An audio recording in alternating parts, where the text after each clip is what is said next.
All right, man. All right, man. What's going on, man? We got another one for y'all. Appreciate y'all tapping in and tuning in to the boy Lil. This is Lil FM, and we are on Music Talks. Yes, sir. Yes, sir. We are back again. We have a very interesting concept for you. Clearly, as you can tell, I got to walk y'all through a little educational aspect today because reading is very fundamental nowadays, right? We're here on Google, obviously. And today, as if you can't already tell, topic of the discussion today is going to be this smear campaign. For some reason, we have a Kendrick Lamar smear campaign going on right now. Obviously, you know that it's been a lot of talks about the beef and all that things like that has been going on. The smear campaign, to me personally, started around the whole defamation lawsuit with UMG based on Drake suing. Obviously, you know, he sued because of the Not Like Us record. He basically said he was fighting the label because the label was pushing it heavy. For some weird reason, Drake forgot that he was an artist for 12 to 15 plus years on top, and the same quote unquote campaign that he believes that the label was running for Kendrick Lamar for the Not Like Us being promoted heavily was the same thing that he completely forgot that they have been giving him for 10 to 15 years, or excuse me, 12 to 15 years, as he was the primary artist in the rap game, killing everything, right? Number wise and all that good stuff, you know? So, apparently he forgot that. So now what he's doing is he's taking his guys, his buddies on payola, as I would say it, and they're working overtime to basically put smut and put a smear campaign on Kendrick Lamar's name. You got people like Plot Twists, you got people like Academics, you got people like What's the Dirt, you know what I'm saying? All, if you don't peep the correlation, they all are kind of like under the OVO team in some way, shape, or form, whether it's payola or it's just the love, right? The love that they have for this guy named Drake, you know what I'm saying? But needless to say, reading is fundamental. Obviously, y'all can clearly see that there's been a smear campaign going on for a little bit, you know what I mean? Not too long, but if you want to say too long, since the beef has been about 2 years, so let's be for real. How long is it, you know what I'm saying? But we just gonna get right into this. The first ridiculous statement that I have heard is, how in the hell, right, did Kendrick Lamar feel when people were saying, and I ain't even got to finish it because you already know what Kendrick Lamar, you know what I'm saying? I ain't even got to finish it. It's not a mansion, but it was supposed to be his childhood's crib, you know what I'm saying? It wasn't a mansion, but anyway, this ridiculous thing, you know what I mean? We make media stories what they are based on the hype around it and how big it gets pushed. Prime example, right? The smear campaign. People can pretty much say anything about you, and if it's a lot of people that back it up or campaign it, then most likely it becomes what appears to be real news, right? Until someone does their deep diving and their research and they kind of figure out maybe this isn't true, right? Maybe this isn't valid. So I'm doing a masterclass right now because reading is very fundamental, right? Clearly, let's type in Drake buys Kendrick Lamar's mansion, right? So obviously you can see that Drake did not buy Kendrick Lamar's childhood home, nor his current mansion. The reports of Drake purchasing Kendrick Lamar's Compton home for $4.2 million are entirely false. Let me rephrase that for you. If you thought Drake bought his crib, let me let you know that is entirely false. Entirely, totality, you know what I'm saying? Not true, not happening. It didn't happen, you know what I'm saying? This rumor was spread by social media parody accounts and memes. Parody accounts, if you don't know who runs Drake's media team, you might want to do your research on that. I'm not going to give you everything, but the same way I'm doing this, you'll know. If you know who you know, then you know who runs his media.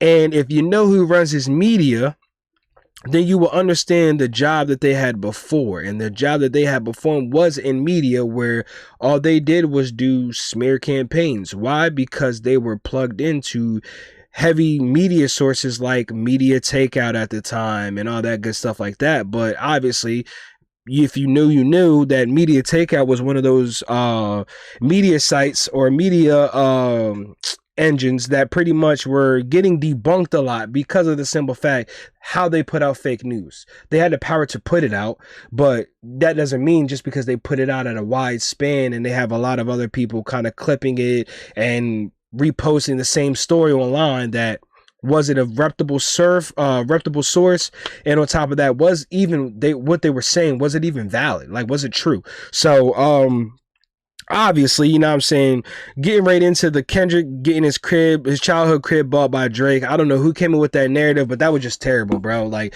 that is bad media, bad journalism. Whoever you are, you just need to be fired, obviously. But the Compton House rumors in mid 2024, rumors began circulating online that Drake has bought Kendrick Lamar's childhood home in Compton, California. Fact checkers like immediate intimates, I can't even freaking talk, but you see it, man.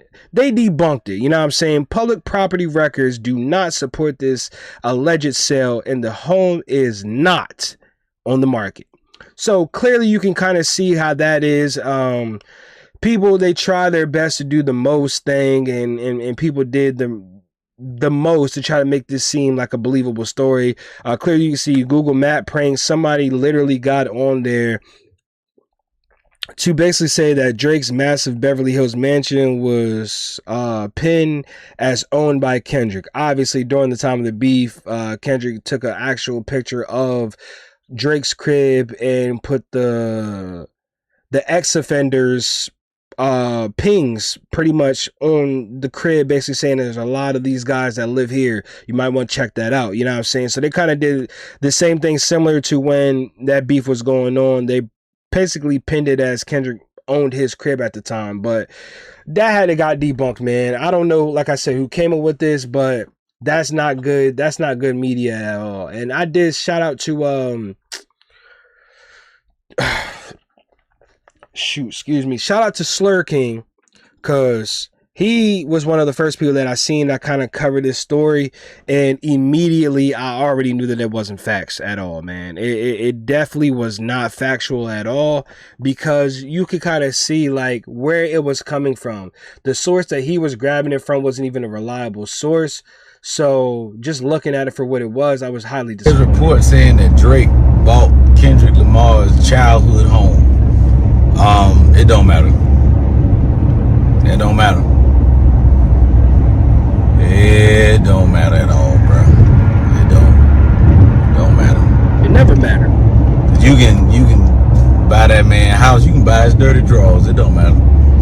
What? And it's funny because the only reason why I personally feel like that was even a thing was because they know that Drake has an infatuation with trying to like belittle people, or son them rather, by buying their once prized possession items. You know what I'm saying? He's done that with Prince, he's done that with Michael Jackson, he's done that with a lot of rappers, to the point where he owns a portion of a lot of artists' catalogs under UMG.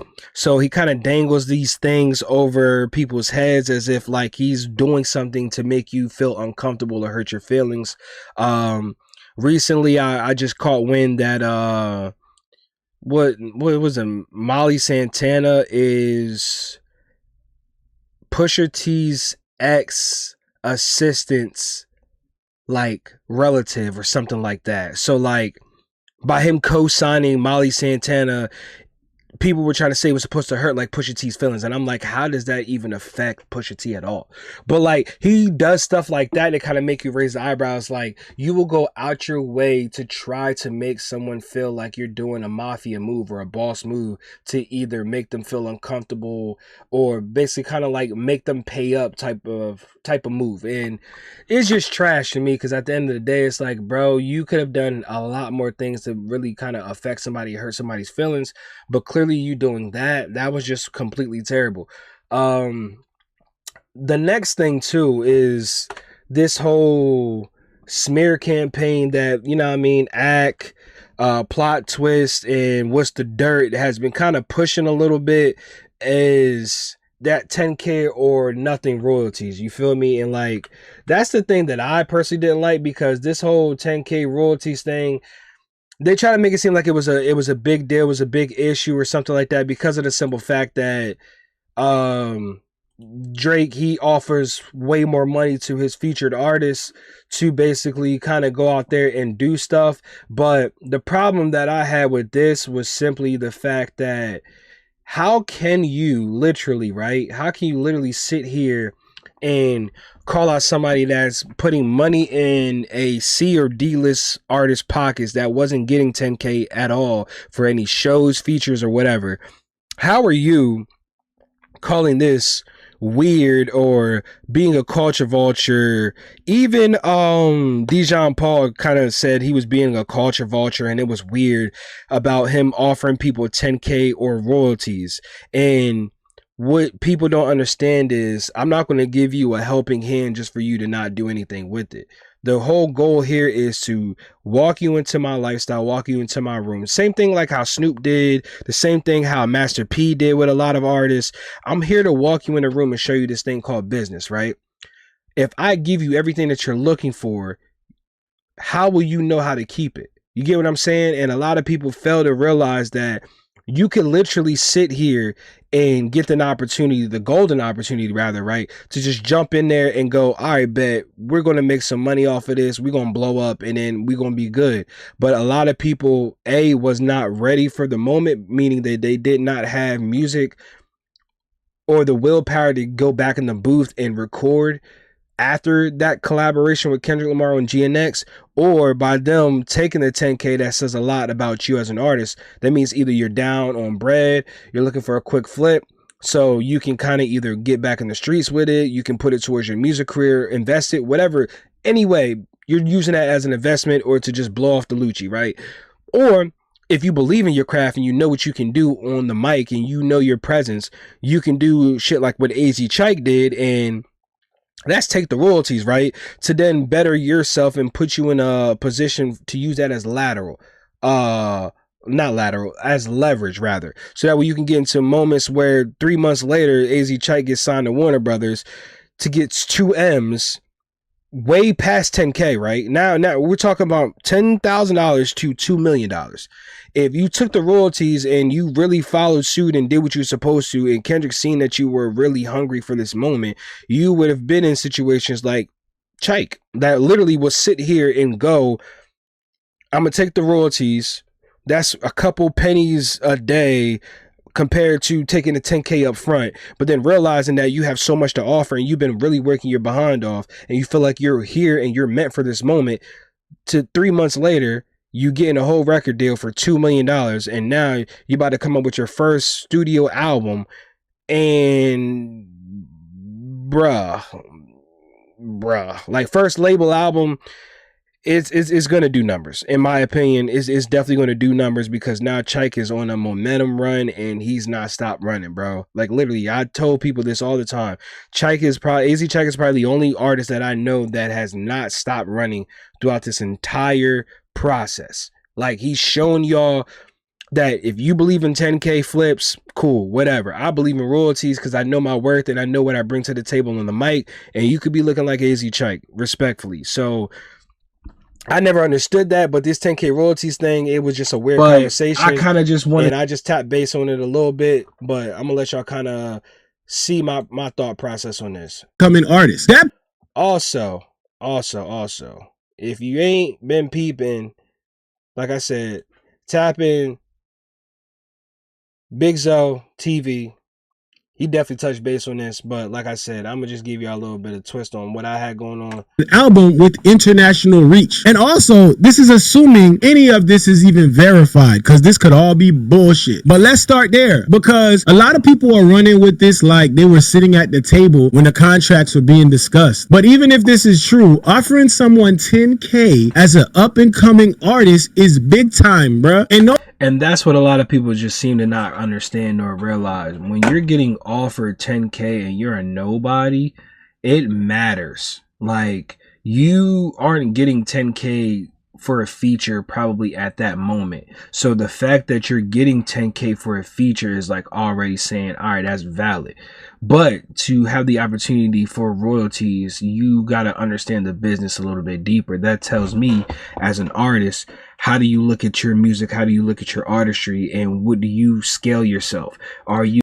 And that's literally all I was basically saying, bro. Because at the end of the day, it's like, you look at yourself as an investment. That's how you're supposed to look at yourself, especially when you're doing things of art, craft, whatever the case may be. So you should know what your level is of artistry, right? By you taking the royalties, that lets me know that you believe in your craft and you know that you can go higher than just 10K. But for the people that took 10K, maybe you needed the bread, maybe you just look for an opportunity, but for then you to get back on social platforms and downplay it is that's wicked work, bro. Like, at the end of the day, that's another approach that people try to use with the smear campaign. Like I said, Dijon Paul, he had his little 2 cents on there where he kind of try to like break it down and kind of like downplay it and kind of like throw dirt on Kendrick, and I ain't bang with that. Obviously, he got on there, and he was talking kind of crazy. Like, hold on, man, you gonna see what I'm talking about. 10K versus royalties. And then these guys, like I said, all they do, bro, is they just sit back behind closed doors. Shout out to the boys. All they do is kind of just sit back behind closed doors and they just talk trash, bro. So it's like, for DJ Academics, oh my fault, DJ Academics, for him to talk about this 10K royalties thing, like, that's the things that I didn't like. I didn't like. And even he still talks, he be pocket watching everybody. Blueface royalties, like, he has an infatuation with like royalties, and like the fact that he believes that Drake is the best to ever do it when it comes to setting up people to get opportunities to go up in music or things of that nature. But it's like, what he does not understand is, he's not a rapper, for one, so he doesn't even know how really this business works. He's just a fan of hip-hop music. He's not a fan of the culture, like Glasses Malone said. And when you're not really understanding the game and the culture of what it actually brings to you, then you could have instances where you literally are looking at yourself and you're getting confused because you're basically talking out of turn over things that you think you know when really you kind of don't know. And he just looked at it like, oh yeah, well, he gave Molly Santana the bag, 500K. So it's like, yeah, that's cool. But then it's like, what is that going to do for her career? That does great for her song, right? But obviously the song is with him on there. So now, when all that dust settles, get it, dust. When all that dust settles, right? Now, what does her career look like 2-3 months after the feature? That's what you really got to pay attention to. And it all comes down to her work ethic, right? Because the Drake feature can only get you so much. But then at that point, what do you say to yourself when your numbers go from 1 mil, 2 mil on the viewership of your streams or videos, and then all of a sudden your next video you drop is like 400K. Then your next video after that is like 200K, closer to 3. Obviously, you need 500 more K to get to you back in that same room of your consistency with 1 million to 2 million views. So it comes down to consistency at the end of the day. The machines have to be consistent. Your viewership has to be consistent. On top of that, your likeliness and your music and your content and your art has to be consistent. But you can do that easily with or without features or pays from big named artists. So I've never, again, understood that. They tend to like to talk about stuff like this when it comes to guys. And like I said, this whole like little weird smear campaign that they got going on where they're basically talking about him is getting kind of weird. I hate to say it because I don't want to give this nigga no credit, but maybe Kendrick is to get a little bit, they're trying to give Kendrick a little bit of credit. I didn't even. I didn't even hate hear to that. say it. Like, because he just talks dumb, bro. And he talks how to turn with non-educated information on certain things. For one, like, again, he just talks about stuff that he basically sizes, you know what I'm saying? And it'd be cool for the most part, but then when you really kind of break it down, and it's like, bro, you big up stuff that doesn't make any sense. Like, for instance, how are you gonna talk about, oh yeah, Drake got Pharrell out here looking crazy. He's down bad. This is that and the third. Like, do you not realize that Pharrell took those chains and gave it up just so that way the money and the proceeds that he can get from that, he was gonna donate that to charity. Drake buys that, paying full price, mind you. He buys it, and now that he's beefing with Pharrell, he uses that tactic move to say, "Yeah, nigga, I got your chains," as if he snatched it. Like, bro, you didn't take my change. You got it from an auction house that you paid full price for. And literally all you did was pay me and did the service for me anyway. I literally was saying, you pay me the money and the proceeds are going to go to an organization that is in need for other people. I'm donating the bread. And it's like, you walk around here as if like, oh yeah, I took it off your back. No, you didn't. And then for you to brag about it was weird. But like I'm saying, like, and then Act gets behind here and says like, yo, he's got these niggas looking bad. How does he have them looking bad? Like, it's just weird stuff that he talks about, and he's not very accurate with it at all. Like, at all. And another thing too, like, you got guys that are like his minions, I call them, like, that are under him, like Flacco, right? So Poetic Flacco, F that. Poetic Flacco got this weird take, right? Where he's basically pretty much saying like, oh yeah, this AZ Chike and this Drakeo beef, right? He has this crazy concept where he feels as though that Chike,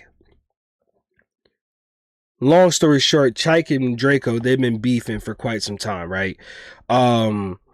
He pretty much says that Draco made a song about Chike, and then years later after he dies, that Chike and Kendrick, they get on this song called Peekaboo that was basically answer to the Drakeo Boogeyman song that he put out on AZ Chike. And then on top of that, he has this weird concept as if Chike and Kendrick are literally on this track, and they are basically coming at him saying like, oh yeah, we're dissing him back and forth, when literally you have Drakeo or Draco the Ruler, right, come out, I mean not Draco, his brother Ralphie the Plug, right, come out and basically say like, yeah, there's some similarities in the song and all that stuff like that, but I'm not taking it as it's real tension and it's real beef. Like, I'm not taking it as like we're really doing that to come at you. And it was just weird because Flacco really, like, he really was standing firm on this. And it was kind of weird to me because out of all the stuff that he could literally throw out there, he literally was standing on this like as if this was something valid. And it was weird to me because I think I'm trying to find this podcast. He was on this with T-Rail, right? So T-Rail, I believe it was T-Rail. It was damn. It was T-Rail, it was Flacco, and it was somebody else. Pretty much they was in this conversation and they was talking about the breakdown of like, oh yeah, I felt as though Kendrick can't get away with this and all this stuff like that. So we were trying to figure out like what was he talking about. He basically, long story, was saying like, oh yeah, Kendrick is basically doing this diss with Draco the Ruler or against Draco the Ruler and all that stuff like that. So I'm gonna play this little clip for you real quick. I guess shout out to Poetic Flacco, you know what I'm saying? This is his channel. Make sure you're tapping and tune in. But yeah, bro, y'all tell me if this is all of that was the same sounds, the rhyme pattern. Kendrick Lamar can't just keep getting away with what he's doing to Draco the Ruler. This is not okay. Somebody has to say it, so I'll say it. Now, Draco's family believes that Kendrick Lamar is copying Draco's flow. I'm here to tell them this is a lot deeper than just. This is it right here. This is it right here. This is definitely it right here. Shout out back on Fig. I don't want to get flagged. Yo, bro, did you see how the internet exposed Kendrick? I don't want to get flagged. I show y'all homage, man. But shout out to Back on Fig Heavy. Make sure y'all tap in and tune into them. They definitely have crazy content going up all crazy. Shout out to Poetic Flacco. And shout out to Rap Playlist Daily, man. They both, I'm going to go ahead and unsubscribe. I don't bang with you, Flacco. Rap Daily, yeah, we're going to tap into the joint project shit going on that y'all got. But, yeah, bro, like, I just feel like this is a weird take, man. And yeah, as you can see, my man in the middle, he kind of understand where Poetic Flacco was going at with this. And he had some agreeing points on there. But T-Rel just was, like, laughing it off because it's funny that he really takes the time to think this hard.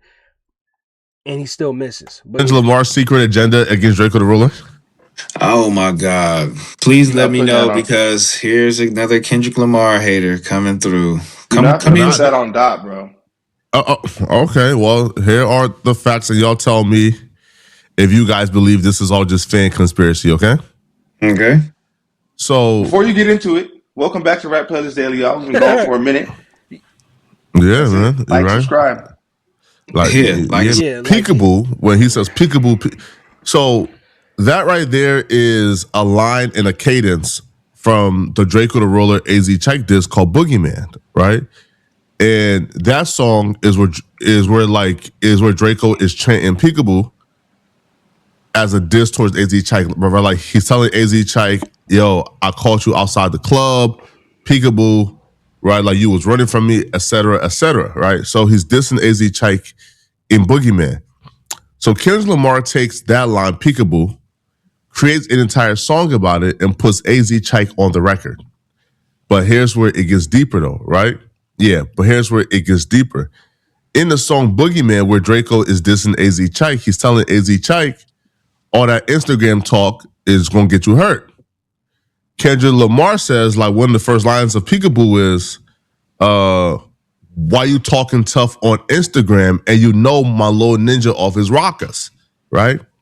Now, if you know anything about the Draco the Ruler. And like he said, it gets deeper because this dude is literally sitting here trying to explain a theory, right? That only he believes. Maybe a few other people out here in this world believe this, but when you get it fact checked by the guy that supposedly died, right? His brother, and he comes out and says, yeah, the song has certain similarities, but I don't think it was a diss. Flacco, at this point, what are we talking about, bro? Because now it just seems like you're just trying to piece a story together so you can push a narrative. Adding on to this smear campaign, because it's a lot of like stuff that has just been popping up within these last few weeks, and it's weird to me right now. So Flacco really is taking his time to literally think this whole thing through, apparently, and he really believes that there's this secret Draco beef on Peekaboo from the album GNX with AZ Chike on the track. So yeah, finish hearing what he's saying, and y'all let me know how y'all feel about this. Damn, my fault. And AZ Chike beef, these dudes used to stay on like IG Live. Draco the Roller lived on IG Live, right? Now, on IG Live, Draco the Roller, and he previewed this song called like Bring It Up. And this song where he's telling an AZ Chike, you don't be popping bottles in the club. Tell him how many models I had, right? And tell him how I had you dancing outside the club. So pretty much AZ Chike's like breakout song, like during that era, was called Bottles with I think Mike Sherm. So Draco is telling him, yo, you see me in the club with these models, you wasn't popping no bottles, and I seen you outside the club, Chike, and had you running. So then when Kendrick Lamar and AZ Chike is saying, yo, what they talking about? And then AZ Chike comes in and said, man, listen, bro, they ain't talking about nothing. What they talking about? They about nothing. That's a direct response to Draco saying, yo, when you bring me up, tell them how this happened, right? So this entire thing is like, yo, so Kendrick Lamar takes the cadence and the hook of Boogeyman or like a line from Boogeyman, I'm not gonna lie, right there is where he completely lost me. Like, if he had an argument and he was doing something, like he was on pace to say something, right? Whether you believed it or not, he was like, okay, cool, maybe that might be a little bit believable, you know what I'm saying? But then when he says that part and they don't have no correlation at all, that's when the whole story gets debunked, and it's just like, bro, what are we talking about at this point? You're just talking. Then creates an entire song called Peekaboo. Then goes ahead and put the op that Draco was talking about on Boogeyman on the record to diss Draco. But it gets deeper. In fact, no, let's just stop here before we get to the other part. So what do you guys think about this Peekaboo diss? So far, to me, it sounds like. Oh, go ahead. It sounds like what? So Draco Roller having a song called Peekaboo. T-Raw's smiling because he knows what the diss is really about. Obviously, that's why you seen the symbolism on the Super Bowl with the X in the center. It's a reason. It's a reason, bro. And it's sad to me because people are a fan of the hip hop space and not the hip hop culture. People like the songs, but they don't know the backgrounds behind either the artist or the song and why the songs are released and what they're talking about, obviously, in these records. But it's just the fact that people don't really do their research, and they think that they're smart because they have a lot of viewership, they get a lot of money coming in per month on their YouTube channels and stuff like that. But in reality, journalism is a little bit more of a blend of common sense as well as research. A lot of people take their time to do a lot of researches over sources, or with sources rather, that have no real legitimate facts. And I think that's the problem with Flacco, is because Flacco understands that in order to be successful in this business, you have to have some type of chaos or controversy. And that's what pushes the needle. And that's what makes you one of the top people just off of staring controversy, right? But you're a good journalist when you sit here and you actually take the time to elaborate, when you take the time to do the research, when you're showing people your facts and your information and where you're getting that from. You know what I'm saying? So it's just like, for me, listening to Flacco's cap is the reason why I don't like listening to a lot of people. You know what I'm saying? Because a lot of people will take the time to go out there and be like, oh man, Chike, he did do that. Yeah, they have had their own personal beef, but that was literally between AZ, Chike, and Draco, right? For you to say that this Peekaboo record was basically one final shot back at Draco that is no longer here from Chike and Kendrick, it makes it sound weird because reality, a lot of people know where Kendrick's angle on this song was. It wasn't to no damn Draco. Like, it was take out the O, and that's where you get the diss going directly to. It wasn't no Drakeo. It wasn't no Draco. It was simply Drake. That's it. That's all. That's why if you pay attention to other interviews that Chike has done, and if you pay attention to this up-and-coming song that he's got, that's a spoiler, like a little teaser, what he does in this song is he'll like literally sit here and break down certain lines. And I forgot one line he basically said, like, I inherit the beef or something like that. Whether it's Route 6, 66, or 666, I'm inheriting the beef. Like, he basically is saying, like, and he was basically talking about like the route, like it's going to take away for you to get there, basically describing all the routes, Route 6, Route 66, and Route 666, basically saying like all six got all sixes, like, you know what I'm saying? So it's just like, whether it's Drake, whether it's Route 66, or whether it's 66,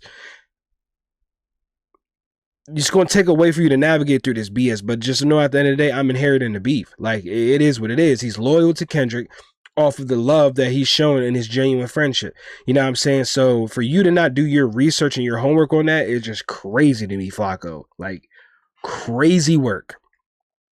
That's why just hearing the guy talk is just terrible, because your line gets debunked so bad because it makes zero sense. Supposed to pick up on that. I thought you were supposed to just be. If that was the case, that is like so super intelligent and of For Kendrick Lamar to figure something out like that, for us to only get it later, especially somebody like you, Flacco, who was supposed to pick up on that. I thought you were supposed to just be so knowledgeable in hip hop, especially since you covered Draco and Draco's Killer. So everybody that he's dissed, I'm so surprised that I'll you be are real though. so late I on was this down. subject, and then now you're trying Okay. to break it down to us and I have us a believer of what's going on. This is crazy. I think So you I don't think think that I that right there was a diss? You hold again? on. You I think it okay? is. I think it is a diss, but I think Kendrick Lamar is so genius that he's taking this diss. He's giving AZ Trike a chance to get his get back at Draco. And Kendrick is like co-opting his AG Trike's beef and he's getting at Drake. I don't think Kendrick has nothing to do with Draco, but he's taking. Thank you. And that's all I wanted to say. Chike may be getting back at Draco, cool, because they had a personal beef. That's perfectly fine. However, if you think that Kendrick is getting at Draco, the ruler, and he had no issues with this man, no beef or nothing like that, it is crazy work. Everybody knows that this diss was strictly at Drake from at least Kendrick's verse. At least Kendrick's point of view, the reason why he wanted to make this song, Peekaboo. If you don't know the Kendrick and the Kodak conversation, do your homework. If you don't know the information on the big ass X in the freaking center of the field, do your research. Game Over, the PlayStation joint, do your research, bro. Poetic Flacco, you're a journalist in the space of hip hop. I commend you to do your homework, because this take was just terrible, bro. Like, for you to come out and even say that, that's just wild to me, bro, that you even thought that was a go. And like I said, bro, it's just at the end of the day, it's a lot of this smear campaign stuff going on with stuff, all because you're trying to push a narrative about one artist to make them seem smaller or just kind of take away from their run, right? And then now go down a slope where it's more so of, all right, cool, we're just gonna say anything so that way we can make Drake look big again. Like, all right, what are we on? And like I said, Poetic Flocka was just an act junior, an act 2.0. You see the line that they're pushing. You can even hear it in the style of their journalism, bro. Like, it's always going to promote negative. It's always going to be on some hate and shit off the rip. Like, there's never no balance. There's never no rapport. There's never no like mutual understanding anywhere of their conversations. Like, they just literally talk just to talk, bro, and that's sad, because they have more opportunities to kind of get stuff out and at least be more of a liked journalist. But this smear campaign, like I said, with act plot twist, what's the deal, Poetic Flacco's now just joining in this weird stuff, Dijon Paul says some stuff. It's a lot of people that kind of just put stuff out there without doing their homework. And it's crazy because now when the chips fall, like I said, when the dust settles, you kind of see what's really still standing there, and a lot of stuff that has been said has gotten debunked. It's just crazy how people can get on these platforms and just talk and think that just because they have a voice and they have power and they have a pull, that their storylines are just supposed to kind of counteract everything that kind of has been said. So it's just interesting to me to see a lot of people kind of tap in and believe this BS, but then for the few people that don't and actually do their research, I commend you. You know what I'm saying? Because at the end of the day, this space doesn't exist without research, and it doesn't exist without an opinion. It coexists, even though they stand on two different planes, but they coexist for a reason, because at the end of the day, one can't survive without the other. They just try to push one without the other. And like I said, when you got guys like this that literally make up a concept and go crazy over it, it's weird to me. But that's really all I kind of had to say on this. Let me know how y'all feel about this smear campaign going on with Kendrick Lamar. Do y'all feel like a lot of people are saying factual things about Kendrick Lamar? And do the other people that feel the opposite way, do you feel like this smear campaign is going on a little too much and it's now time for people to start actually spitting facts on what's really being said and all that good stuff like that? Like I said, make sure y'all like, share, subscribe. Appreciate y'all tuning into the channel. Hit those bells, ding, ding, ding. You know what I'm saying? Got more content coming on the way. So make sure y'all are tapped in to tune in for that, because there's definitely some important content coming from now on into the near future. I appreciate everybody, like I said, tapping and tuning in to Lil. Me, of course, you know what I'm saying? This is Lil FM with Music Talks, you know what I'm saying? Yeah, I just kind of wanted to see what y'all thoughts on this was. Put an answer in the comment section below of, do y'all feel as though this smear campaign is going on too much, or is what people are saying factual, man? Just let me know in the comment section what y'all feel, and appreciate y'all tapping in and tuning in to the kid. Yeah, man, we're going to take off on this one. Appreciate y'all, and we're going to get up out of here, man. Peace.